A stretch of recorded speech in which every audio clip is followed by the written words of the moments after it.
સુરતમાં shooting વોલીબોલમાં 5 gold medal અને 1 silver medal મેળવનાર ખેલાડી હવે આરોપી બન્યો છે। તમંચા સાથે વિકાસ ભાર્ગવની કરવામાં આવી ધરપકડ। ચોક બજાર પોલીસે બાતમીને આધારે વિકાસને ઝડપી પાડ્યો તો તમંચો સાચવવા આપનાર ઋત્વિક ઉર્ફે સોનીને વોન્ટેડ જાહેર કરાયો છે। વિકાસ વર્ષ 2022માં પણ હત્યાની કોશિશ અને આર્મ્સ એક્ટ હેઠળના ગુનામાં મદદગારી બદલ ઝડપાયો હતો। વિકાસ ભાર્ગવ ખેલ મહાકુંભમાં ચેમ્પિયન રહી ચૂક્યો છે।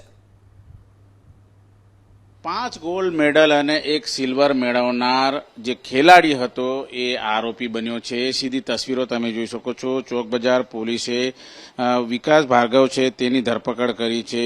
મહત્વની વાત છે કે શૂટિંગ વોલીબોલમાં મહારથ હાંસલ કરનાર કહી શકાય કે ખેલાડી છે અને આ ખેલાડીએ જે પ્રમાણે તમંચો રાખ્યો છે ત્યારે બાબતને લઈને અત્યારે પોલીસે તેની ધરપકડ કરી છે। ચોક બજાર પોલીસે બાતમીના આધારે આ વિકાસને ઝડપી પાડ્યો હતો। તમંચો સાચવવા આપનાર વેડ રોડના માથેભારે ઋત્વિક ઉર્ફે સોનીને વોન્ટેડ જાહેર કરવામાં આવ્યો છે। ત્યારે વિકાસ વર્ષ 2022માં પણ હત્યાની કોશિશ અને આર્મ્સ એક્ટના ગુનામાં મદદગારી બદલ ઝડપાઈ ચૂક્યો છે।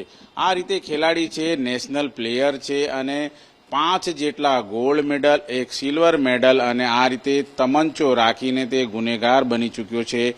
દેશના અલગ અલગ રાજ્યોમાં આ જે શૂટિંગ વોલીબોલ છે તે રમવામાં તે ગયો હતો। ખાસ કરીને મહારાષ્ટ્ર, પંજાબ સહિતના અલગ અલગ રાજ્યોમાં શૂટિંગ વોલીબોલમાં તે ચેમ્પિયન રહી ચૂકેલો છે। ગોલ્ડ મેડલ તેણે હાંસલ કર્યા છે, પરંતુ જે પ્રમાણે તેની પાસે તમંચો મળી આવતા ચોક બજાર પોલીસે તેની ધરપકડ કરીને વધુ તપાસ હાથ ધરી છે। કેમેરામેન રાકેશ પાનવાલા સાથે ધનરાજ બાગલે, એબીપી અસ્મિતા, સુરત।